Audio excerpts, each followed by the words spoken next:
আসসালামু আলাইকুম। আপনারা ভালো আছেন? আলহামদুলিল্লাহ, আমিও ভালো আছি। আজকে আমি লতি দিয়ে বাঁশপাতার শুটকি দিয়ে রান্না করব। পেঁয়াজ কুচি, আদা রসুন জিরে বাটা, হলুদের গুঁড়া, মরিচের গুঁড়া, ধনিয়ার গুঁড়া সব রকম উপকার দিয়ে দিচ্ছি।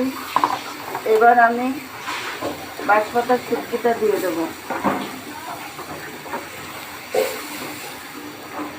মশলাটা কষানো হয়ে গেলে আমি লতিটা এর মধ্যে দিয়ে দেবো।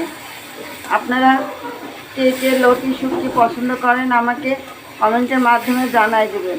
রান্নাটা সম্পূর্ণ হলে আমি আপনাদেরকে দেখিয়ে দেব।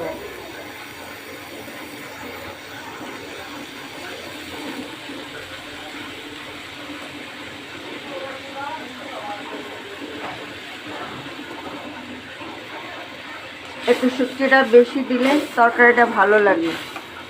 আজকে আমি বাঁশপাতার শুটকি আর লতি, এবার লতিটা আমি দিয়ে দেবো।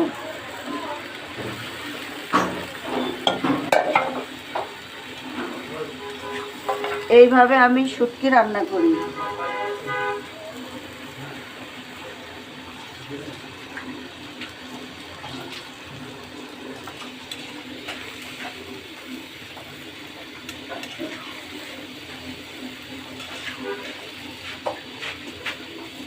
আপনারা যে যেখান থেকে যত দিক থেকে দেখছেন লাইক কমেন্ট শেয়ার করবেন, কমেন্টের মাধ্যমে জানাবেন।